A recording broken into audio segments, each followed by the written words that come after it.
today visiting with two of the pioneers of Calvary Bible Church. We're celebrating the 50th anniversary, and this church started in 1956, and you're looking at two of the people who were a very, very extremely important part of that. We have Bill Raber on the left and on Hegland on the right. And we're going to visit with them just a little bit today to kind of get an idea of some of their memories of this time. Now, you folks came to be with Calvary Bible two times. The first time was in 1956. Tell us about how things started in 1956. 1956, Don and I were on the evangelistic field and got a telephone call from Dr. Purdy, and he said, would you be willing to come off the field for 6 months and help me to start a church? Well, my relationship with the Purdys goes back much further than that. Dr. and Mrs. Purdy were my pastors in Burlington, Kansas when I was in high school. So knew them very well. So we told them we'd make it a matter of prayer, and of course to that particular time God did direct us to come back, and so we came to Calvary Bible Church to work with the Purdys, and we both had to get jobs because at that time the church couldn't afford either one of us. So Don and I went to work for Foster Freeze. We worked at Foster Freeze, right. I fried hamburgers. And I cranked out ice cream. Yeah. And of course, you get acquainted with so much of the public that way. It was a delightful time for us. So those are fond memories. Now you got another call to Calvary Bible Church. Jack Peacock came in 1966. Yes. And now we had a whole different, first of all, you had 35 people to start with in the old church. Right. Now we had a whole different problem. We had a church full of people twice, and we had very little leadership, pulpit and musical leadership. So share with us a little bit about your memories of that and how you happened to come join us then. Go ahead, you. All right. Don and I were managing a hotel, the Caribbean Hotel in Palm Springs. We got a call from Pastor Jack, and he said, are you guys going to be there? Well, of course, when you manage a hotel or a motel, yes, you are there 24 hours a day. It's like maybe a bad marriage. But nevertheless, we said, sure, we'll be here. So we knew that in the offing, they were considering building a new church. Yep. Well, we had just gone through a building program in Riverside. And so we assumed that Pastor Jack was going to talk to us about building what we did in Riverside that was successful, what we wish that we hadn't have done. And so that was our idea. We thought he's going to talk about that. When he got there, it wasn't probably 15 minutes. At least. We found out that Right. he wasn't interested in building a church. No. He wanted to know if we would be willing to come on staff. Right. Well, it's rather interesting because we were getting ready to make a change. And we had talked with the supervisor of the district about a church. And we were negotiating back and forth about where we might minister. And so we said to Pastor Jack, well, let us make it a matter of prayer. And I'm a firm believer that anytime you make a major change in your life, you need to ask God for his direction, because he does have a way. So we prayed about it, and it was rather interesting. We laid what used to be called fleeces out before the Lord. And we had 3 of them that we wanted the supervisor to touch on in a phone conversation. So it was interesting. He called, and all of a sudden he hit the first one. And your heart begins to pound because maybe the Lord now is going to open a door in the direction. And he hit the second one. And when he hit all 3, then we thanked him for allowing God to use him to give us direction that we are now going to go to Bakersfield. So we called Pastor Jack, said, yes, we're willing to come. So that started a relationship of 14 years. Yep.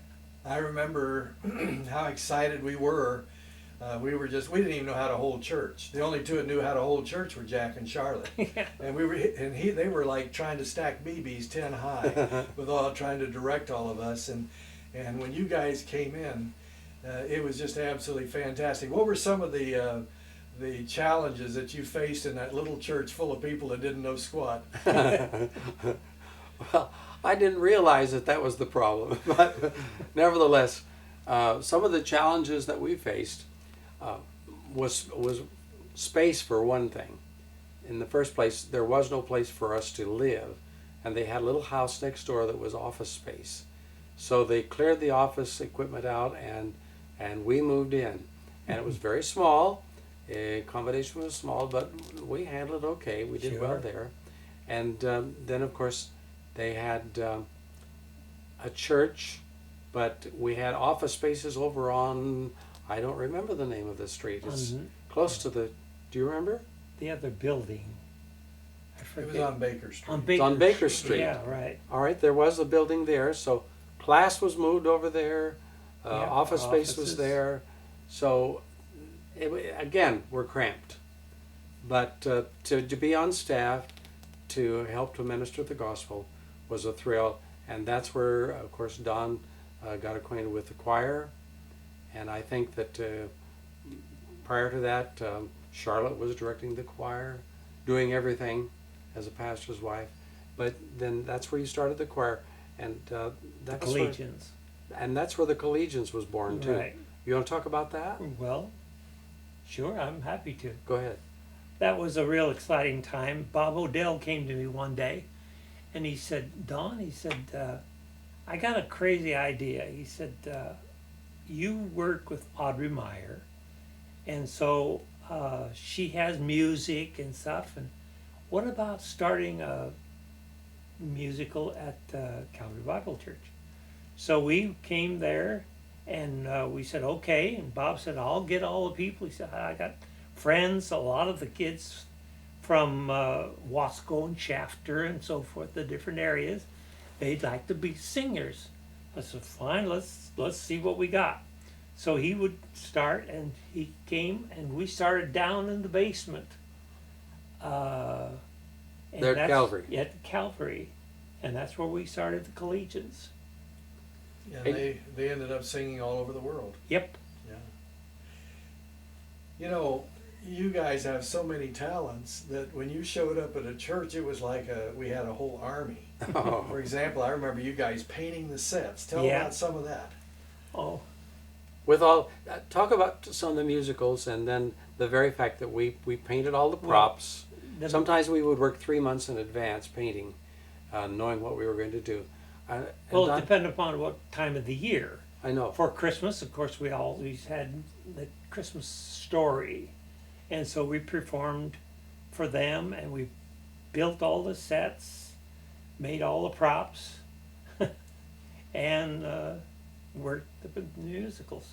Remember, we'd go into Hollywood to this yardage place, Yeah. and we'd get all the material for the costuming, and there were ladies at the church that made all the costuming Yeah. for us, and we thought that we had some of the finest costumes, around because of the materials that were available to us. But I remember we painted those Christmas trees and those Christmas sets over in the garage, and it took us 3 months to get all that done. Yeah. And of course we had help, which was super. Oh, yeah. Lee Thornton came. Remember the Christmas deal that we did in the gym? Well, that was with the wassail. They, Oh, we served Christmas pudding and wassail, yeah. and of course it was all around tables. But your choir were all dressed in period costumes, and of course they'd move from one house that we had painted to another. So consequently, as they rotated around the gym, everybody heard the music firsthand, and of course that's when you had the special lighting and the special sound. Right. And it was a wonderful time. In fact, I think memories were created in these things that we did that still today, when we meet people that were a part of it, they will say, oh, remember when we Yeah. did so and so. Exactly. Well, thank God, you made an impact into their lives and created memories that they'll live with for the rest of their life. We all have memory stones, don't Don't we? we? And, Don't we? those are some Thank- of mine. Well, Bill, you had every kind of. First of all, you could preach like an angel. You could teach like an angel. Oh, But let wow. me tell you what. Let me tell you what. Was one of my favorite memories were your chalk talks. Ah, Oh, I my mean, goodness. where you could actually paint a picture, and preach a sermon at the same time. Yeah. I can't even talk and walk and chew gum at the same time. And you could tell about that, would you? Oh my, yes. I did these drawings when I was an evangelist, and I used them really as a drawing card because people would bring their guests to see the drawings, and then the person that had the most guests, I just give it to them, which of course was a real blessing for me. But I would use themes of songs. Let the lower lights be burning. That would be a lighthouse and an ocean scene and so forth. But I had a number of those that we would do night after night after night. But drawing those pictures was an exciting time. I do not have any of my chalks or any of the paper or any of the equipment anymore. That's now history. But I'm glad that some people still remember. But it was a real addition, and I used it for the Lord, so I was grateful. Well, the church was kind and the people were awfully nice.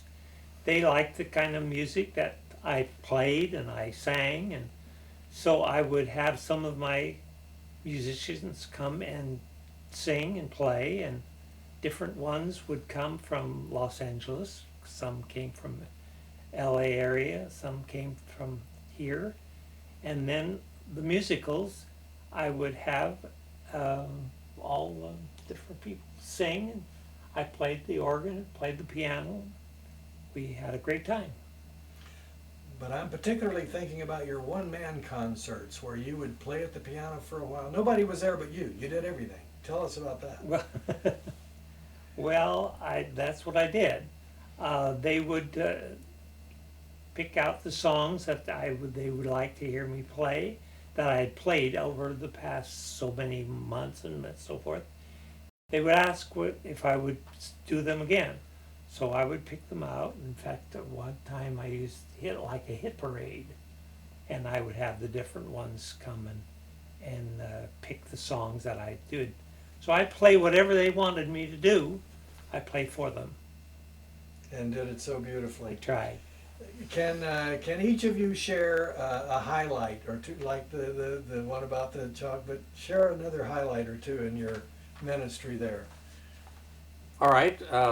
Serving there with Pastor Jack was a delight. And of course, there are so many things that I could bring up and that are memories for me. So as they come, I will just relate. I remember, for instance, with Pastor Jack, when we'd have staff meetings, it was he wanted no negatives. He didn't want anything negative to be said. No. So we all learned very quickly that you don't do that. And of course, he lived right next door to the church, which was convenient for him, and we were grateful for that. But the staff would all be waiting for him, and we'd be sitting out there on the altar spaces waiting for Pastor Jack. And he'd always, when he was a little late like that, he'd always come in and he'd have his hand up looking at his watch, and he was counting down, and he counted down the minutes, and then we would all go in for our staff meeting. But he always I always felt Pastor Jack was really the Will Rogers of the pulpit.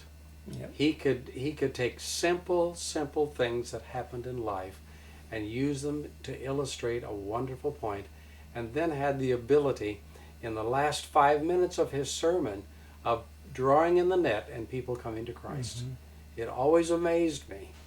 But then I also remember another time, well, 2 times in fact. It was Easter time, and I was with my class over in the gym, and we were having a Christmas party. And there was a telephone call, and Pastor Jack was ill and was not going to be able to have Easter Sunday service. So here it is, late in the evening, and I've been asked to please conduct the service Easter Sunday morning. Well, that's like you go into the file and find something that you've had in the past, and you're trying to bring it up to date and minister. But also, along with Pastor Jack not being there, we had a Sunday morning like that, an Easter Sunday morning, when we lost all of the sound system. Yep. The lights were out, no electricity, conditioners were off, so we had to open every door and every source of light to get enough light in. So we preached without amplification of any sort to a house that was absolutely full because it's Easter. But those were the things that people remember. Oh, I know. We made it. We sure did. They were wonderful. Choir had to sing without microphones, Yeah. and but we did it all without public address systems or electricity. No. So those are just, and they're fun. They're fun memories.